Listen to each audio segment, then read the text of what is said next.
I'm Todd. And this is Football Friday.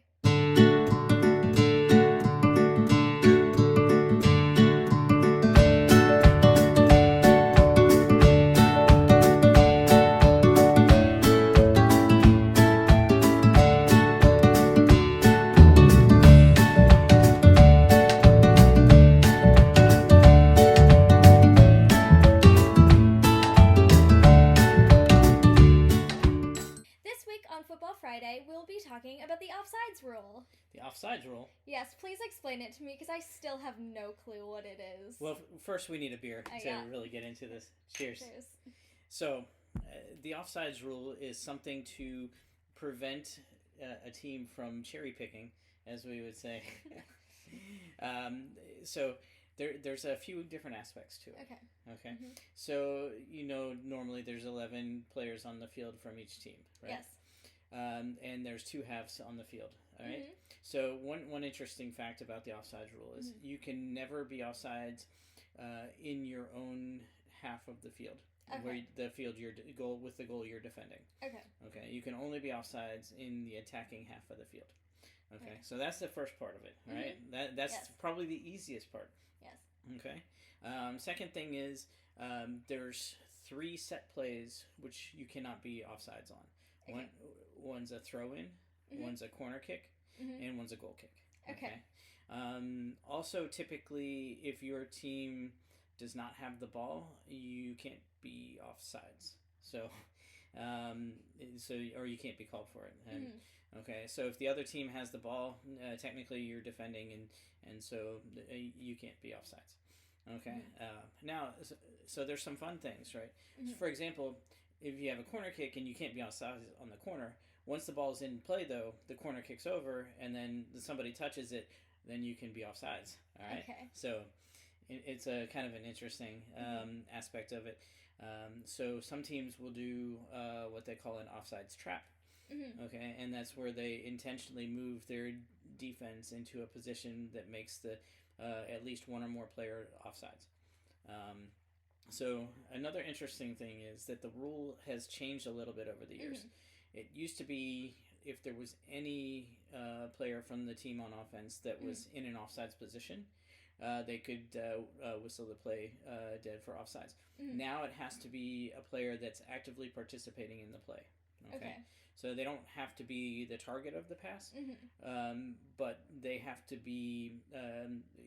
But they can be if they're a danger to possibly receive the pass and score, and then they can.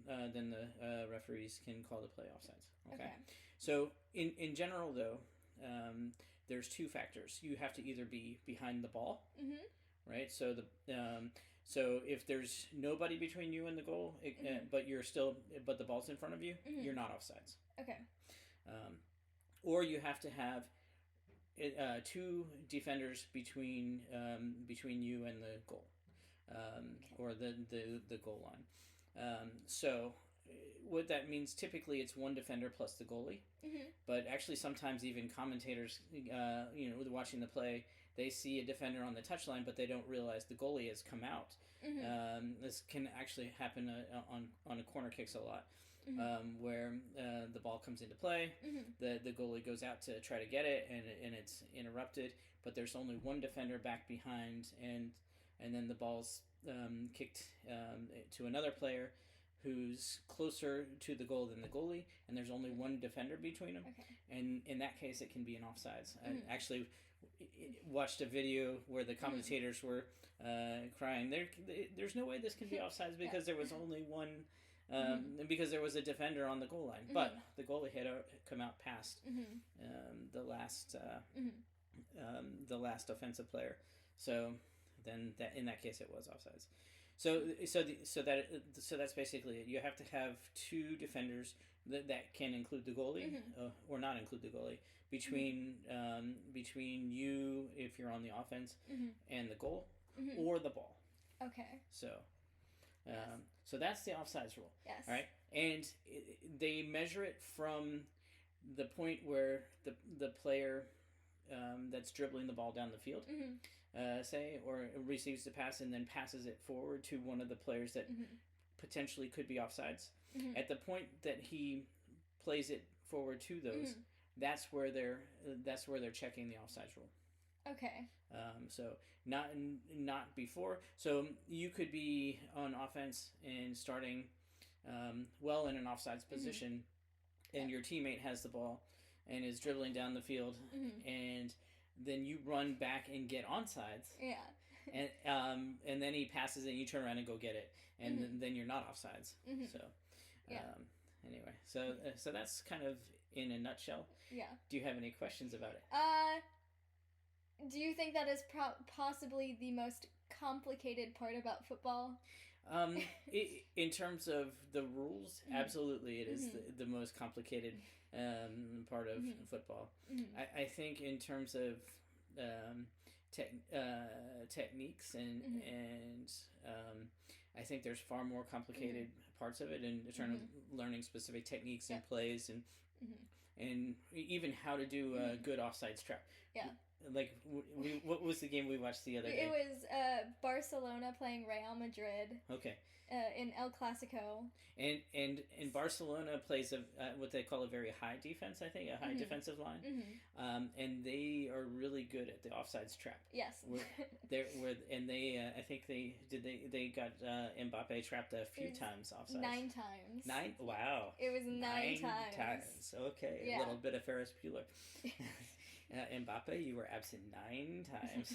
I haven't finished Ferris Bueller. Uh-oh. I still haven't. I think I've seen the first 10 minutes of it.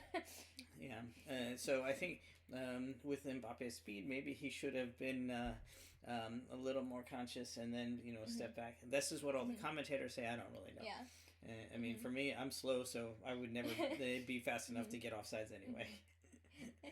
Well, you could be on the other team and get the offsides trap then. Oh, okay. So you play defense. Well, I'm probably not even fast enough to keep up with the other defenders. Because one of the critical things is for the trap is all the defenders have to be kind of in a line and almost tied together like on a straight line across. So they really are aware and can work together to make sure they trap the guy offsides that the ball's going to be going to. So. It was interesting to see just every single time they called the offsides, because I don't think I've ever seen it be called that many times. Yeah, I mean that was definitely that was how Barcelona played the game. Yeah. And so I think maybe partially because of their defense and partially how aggressive that Real Madrid was trying to be. Yeah, they have very aggressive forwards because Vini is also very fast, and I think he got called offside a couple times. Yep. In the game. Okay. And who won the game again? Barcelona. Oh, Barcelona won the game. Were we sad about that? Yes. I don't know. Lewandowski's pretty cool, I think. He's a good player. Yeah. He did pretty good. He had a few. He had a couple goals and another couple good chances. So So that was fun to watch. So good. What else? What other questions do you have about offsides? Oh boy. I don't know. It's still very confusing. Okay. I think just because I haven't actually played an intense game of football where I've had to think about that. Sure. So one of the things that a lot of times the attacking team will do is to avoid the offsides is to try to draw defenders to the player with the ball and then pass it across to an open area and let the guys with speed run from an onside position out and get that. So this is where your defensive line across the field is important, and then knowing when to all of a sudden you see a player making a run. The offensive players will typically start before the ball's addressed, so they already have speed by the time they're crossing the defense line, and so then the defenders. It takes a second to go from a standstill to full speed, right? And if the offensive player times it just right, the ball's addressed into the open area past the defensive line, and the player hits the line just before or hits the line just after the ball's addressed. They have a clear advantage to get to the ball quickly, right? So, and this is also if you have fast defenders and that can accelerate quickly, that can change directions, they can run back and cover that. But also, if they can make up speed and catch up to the player that's gone past them with that now has the ball is going down. The other thing that they'll do is if they don't attack the player with the ball early, and they let him, he can dribble all the way down to the goal line almost, and then the ball's already ahead of everybody, and then they pass it back to somebody who can then have a quick shot in. So a couple ways to kind of work with the offsides rule. So yeah. Okay. Good. Yeah.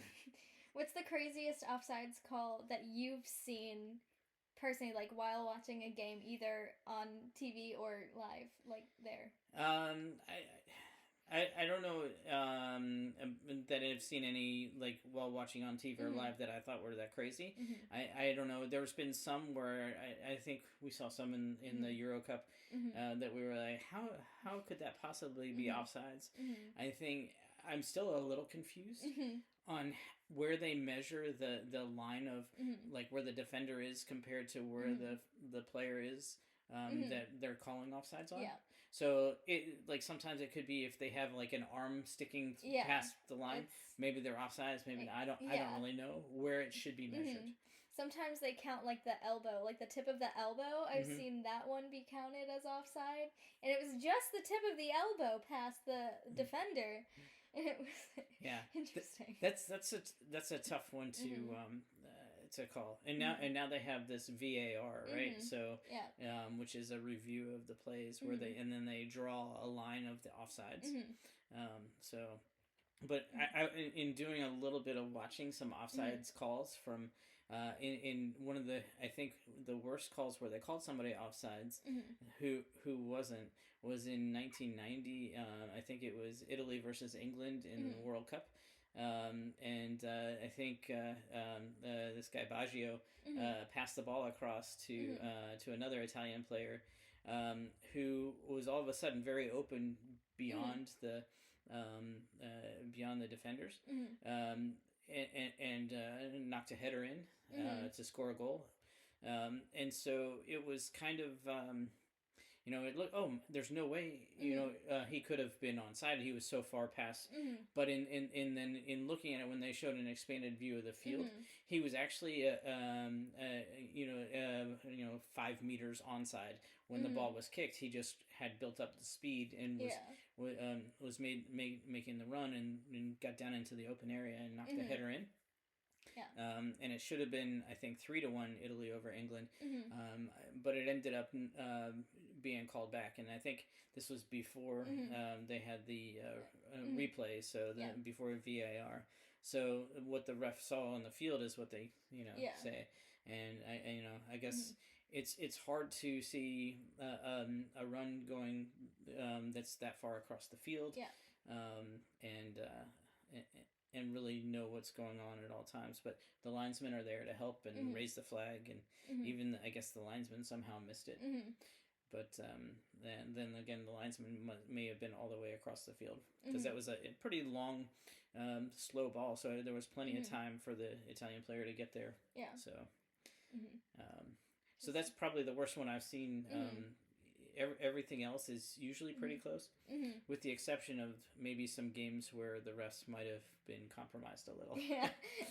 So, how about you? What's the worst one? Oh boy, I don't know. I think the crazy ones are the ones where it's just the elbow or like the tip of their nose or something. Wow. Okay. I don't know if that actually happened, but sometimes it seems like it. It's like barely offside. And, it's always the worst when you want your team to win and they get the goal and then it's offside and then they end up tying or losing. Yeah. So I can't say one that I've seen one so egregious that was actually offsides that wasn't called either. So I think it seems like they mostly err nowadays on the side of caution, and if they're not 100% sure, they don't call it, and then they use review to catch the offsides. But maybe I'm wrong on that too. I don't watch enough games to really know yet. Yeah. So I guess we'll have to watch more. Yeah, definitely. We should definitely watch some more. Yeah. So good. Yeah, we have to maybe expand beyond Real Madrid. I know. And watch some Premier League games. And yeah, we were watching Man City, but they don't always show them on what we have. So. Okay, we could probably catch some Bundesliga games. Yeah. Yes. All right. Thank you for listening to Football Friday, and don't forget to check out our regular weekly episodes of Wine Together. If you want to join the conversation, don't forget to follow us on Instagram and TikTok @WineTogetherPod.